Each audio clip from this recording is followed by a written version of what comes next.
Recordo quando eu tinha 10 anos. Foi semana passada, o meu aniversário. Tudo parecia bem, mas as pessoas começaram a falar sobre uma coisa acontecendo. As notícias focavam apenas em uma doença, e todos estavam preocupados com o vírus. Os programas infantis e escolas, que aos poucos estavam sendo interditadas, anunciavam sobre o tal vírus. Eu era uma criança e não me importei muito, até que finalmente tudo se espalhou, como se fosse uma emanação de medo.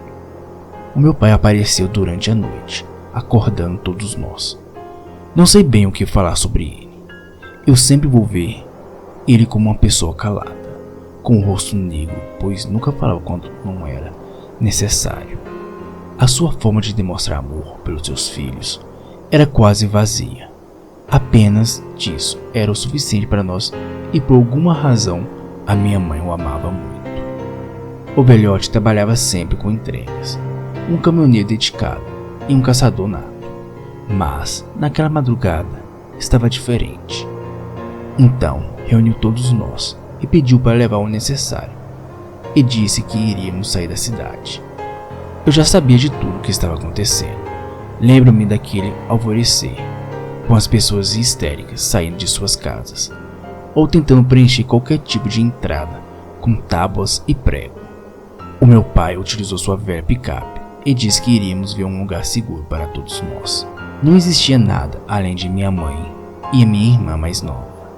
Naquela tempestade e confusão, nós teríamos que dirigir até uma certa parte da estrada e caminhar a pé para as montanhas. Lá dentro existe uma cabana e ele disse que ficaria tudo bem. Naquela madrugada perturbada, eu não percebi quanto de arma de calibre grosso, junto com alguns produtos de conserva no porta-mala que papai estava carregando. Então, papai olhou nos meus olhos. Foi uma das poucas vezes que demonstrou emoção ao afirmar que eu seria o responsável por tudo depois dele. Ele me ensinou a usar a arma na primeira semana e disse tudo o que eu precisava para caçar e identificar plantas silvestres, essas que poderiam ser consumidas pelo homem. Esse mesmo período, a minha irmã estava começando a ficar doente, com tosse e febre alta. Eu me lembro quando ele trancou ela no quarto de cima e usou uma lei pessoal para proibir a mamãe de chegar próximo. Eu não precisava estar perto para saber que ela parecia piorar cada dia mais. Até que uma certa madrugada, nós ouvimos um barulho de arma dentro da cabana.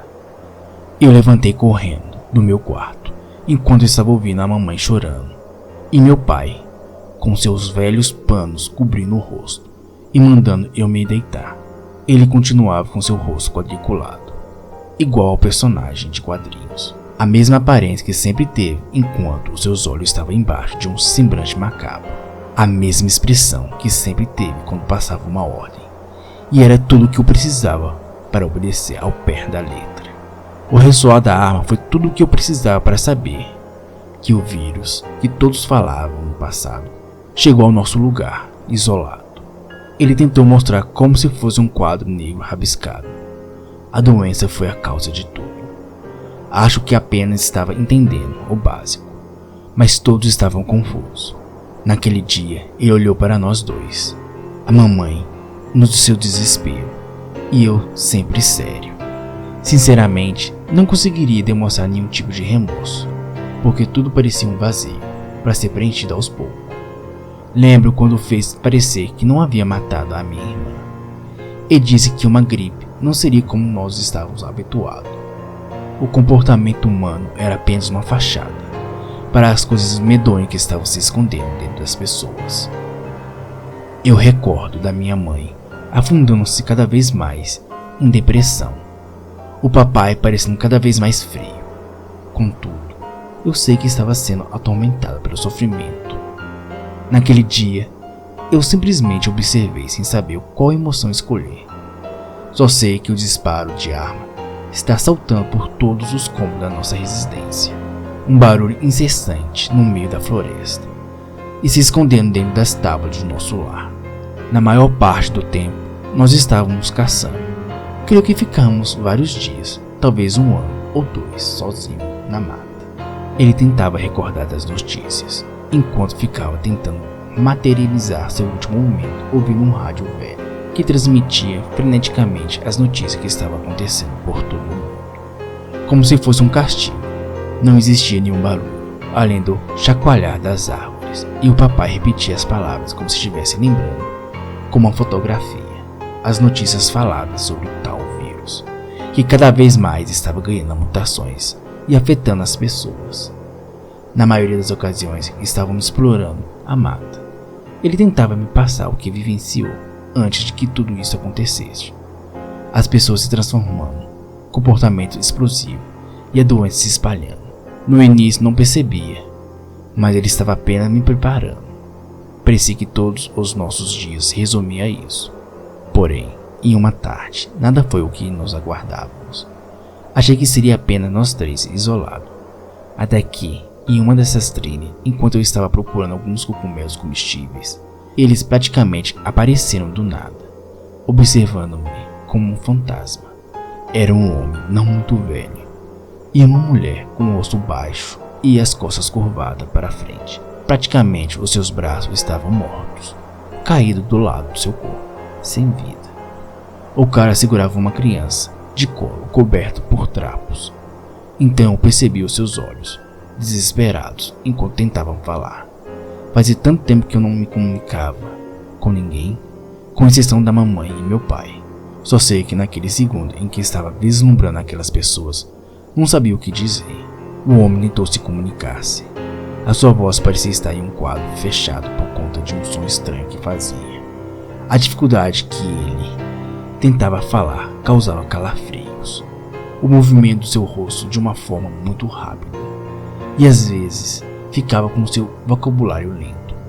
No mesmo instante, eu observei a mulher, com cicatrizes negras se espalhando por todo o seu corpo, e a criança nos braços dele, movimentando-se freneticamente para apenas um bebê.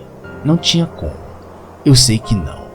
Então, naquele mesmo momento que aquelas pessoas tentavam falar comigo, eu ouvi o meu pai dizendo atrás de mim.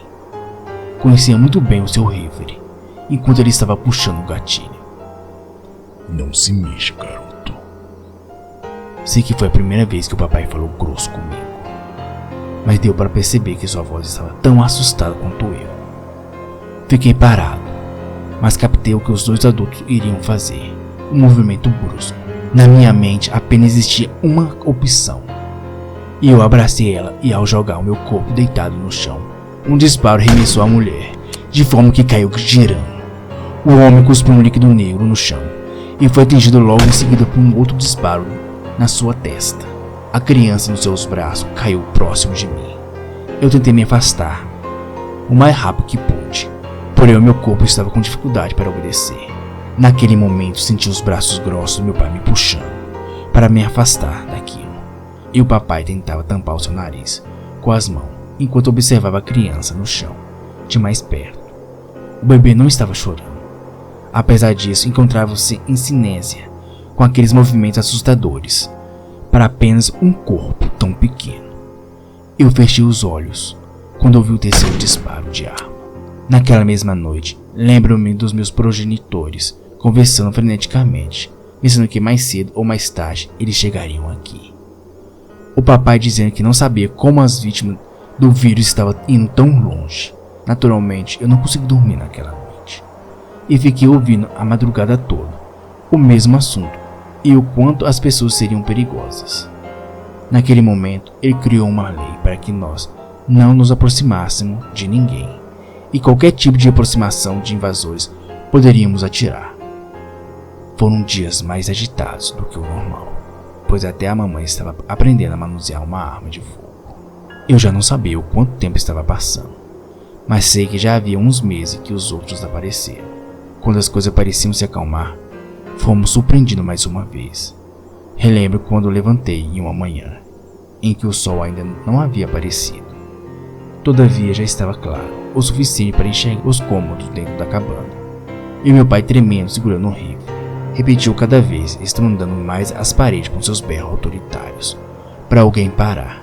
Então, finalmente segurando a minha própria arma, eu vi a mamãe diferente. Os seus olhos estavam alarmados. Ela parecia tentar falar e sua boca não obedecia, o seu corpo se movimentando de uma forma grotesca. Não consigo esquecer os gemidos de agonia. Sei que a mamãe estava sofrendo cada segundo que seus membros se aproximavam de nós próximo à porta. A sensação foi quase a mesma naquele dia que nós encontramos outras pessoas. Recordo muito bem do aberto no meu peito, agora mais deteriorante de quando eu soube que minha irmã foi morta. Quando finalmente ele se calou e ela estava próxima o suficiente, o disparo de uma arma silenciou o lugar novamente. Quando ela caiu, deu para perceber que engoliu o cuspe que esteve naquele segundo acumulado na sua boca. Suas últimas palavras, enquanto ele estava pisando suas botas de couro pesado para próximo do seu corpo, foram necessárias para assombrar nós dois até hoje.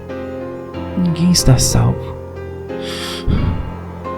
nem mesmo a nossa família. Por favor, por favor, dispare logo. Um líquido preto começou a percorrer o seu rosto até o pescoço, saindo de sua boca. A sua maneira de respirar era como se tivesse uma sacola plástica enrolada pelo seu rosto. Ele não pediu para eu sair quando tirou sua camisa e enrolou em volta do seu nariz e boca.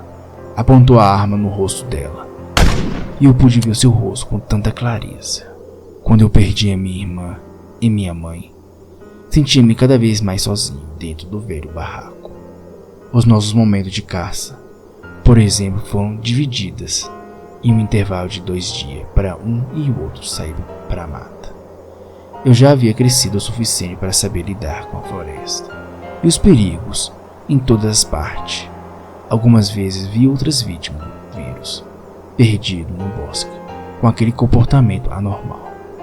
Mas, na maioria das vezes, tentava evitar algum tipo de confronto, ao imaginar que mais cedo ou mais tarde, o papai encontraria um deles e mataria logo em seguida. Às vezes, nós ficávamos até 2 dias para tentar encontrar o que comer, dados que nem sempre raízes e frutas conseguiriam manter o nosso corpo forte para mais uma luta. Quem saiu com a intenção de capturar algum animal foi ele. Eu esperaria que ele durasse pelo menos um dia fora, mas nem ficou 10 horas para voltar novamente. O alerta das latas presas em algumas árvores foi o que me despertou, devidamente armado e apontando o rifle de caça pela janela. Era o meu pai. As suas roupas foram as primeiras coisas que eu reconheci, mas seu comportamento não era o mesmo. Ele nunca tropeçou nas próprias latas, que foram colocadas para alarmar qualquer tipo de movimento do lado de fora. Eu achei que ele estivesse ferido por conta da dificuldade que estava arrastando seus pés, mas não mesmo. A 10 metros de distância, perguntei para o papai se estava tudo bem. Percebi os seus lábios quando tentava falar. Ele tentou obedecer automaticamente. O seu gemido era enjoativo em cada momento em que arriscava se pronunciar. Suas respostas estavam lentas demais. O mais próximo que chegavam era de uma criança empenhando-se para soletrar, como se tentasse aprender a comunicar-se comigo pela primeira vez. Quase no mesmo momento, a sua cabeça começou a movimentar de forma exagerada, e a sincronia do seu corpo parecia entrar em um curto-circuito de gestos involuntários. E naquele momento eu sabia o que fazer. O meu dedo estava pronto.